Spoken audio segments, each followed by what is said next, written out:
How are you? I hope you all are well and healthy. Now today in this lecture we will discuss about chapter number 4. We have already completed 3 chapters in our previous classes. Now today in this lecture we will discuss about chapter number 4. The chapter name is Fiber to Fabric. The chapter name is Fiber to Fabric.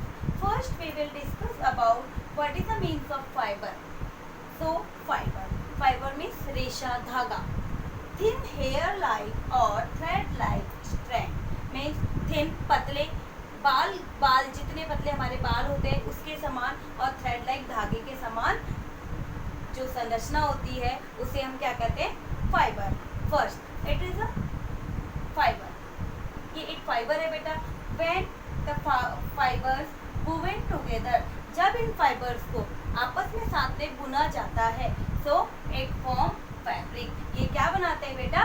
Fabric. इस तरह से हम fibres को एक से अधिक fibres को आपस में मिलाकर एक क्या बना सकते हैं? फैब्रिक क्लॉथ्स बना सकते हैं. जैसे आप देखिए हम लोग जितनी भी ड्रेस पहनते हैं, हम अपनी पार्टी वेयर ड्रेसेस हैं, कैजुअल ड्रेस हैं, स्कूल यूनिफॉर्म है, these all are a part of fibre. ये सभी किससे बनी होती है?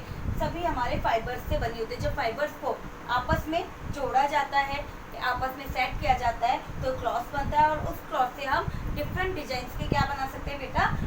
क्लॉथ बना सकते हैं. Now fibers are mainly two types. Fibers are mainly two types. The first is natural fiber. The first is natural fiber and the second is synthetic fiber. Second is synthetic fiber. First, natural fiber. Natural fiber is the fiber that which are obtained from naturally. They are called natural fiber.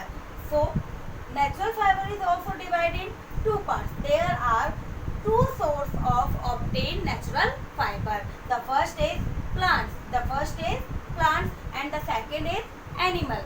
Second is animal. Plants. The fibers obtained by plants are called natural fiber. Like example is cotton, jute. ऐसे fibres जिनको plants के द्वारा प्राप्त किया जाता है, plants जो हमारे आसपास पाए जाते हैं, क्या कहलाते हैं? Natural fibre. Example is cotton. Cotton आप देखते हैं रुई जिसकी पत्तियां बनाई जाती है, हम लोग पूजा में काम में लेते हैं. Second is jute. जूट जिसकी रस्सियां बनाई जाती है मोटी मोटी. It is a plant fibre. Now second is animal fibre. Animal fibre are obtain from animals. So the example is wool. Wool means ऊन, जो हम विंटर में स्वेटर्स पहनते हैं. वूल से ऑब्टेन बाय एनिमल, जो कि किससे प्राप्त की जाती है? एनिमल से. Now synthetic fibre. The man made fibre. Man made fibre is called synthetic fibre. Means ऐसे फाइबर जो ह्यूमंस के द्वारा बनाए जाते हैं, प्रिपेयर किए जाते हैं केमिकल प्रोसेस के द्वारा, केमिकल सब्सटेंसेस को के द्वारा, वो क्या कहलाते हैं बेटा? हमारे man made fibre. Example of man-made fiber: nylon, rayon. These all are the example of synthetic fiber. So all the students read it carefully and note in your notebook. We will discuss our next topic in our next class. Thank you.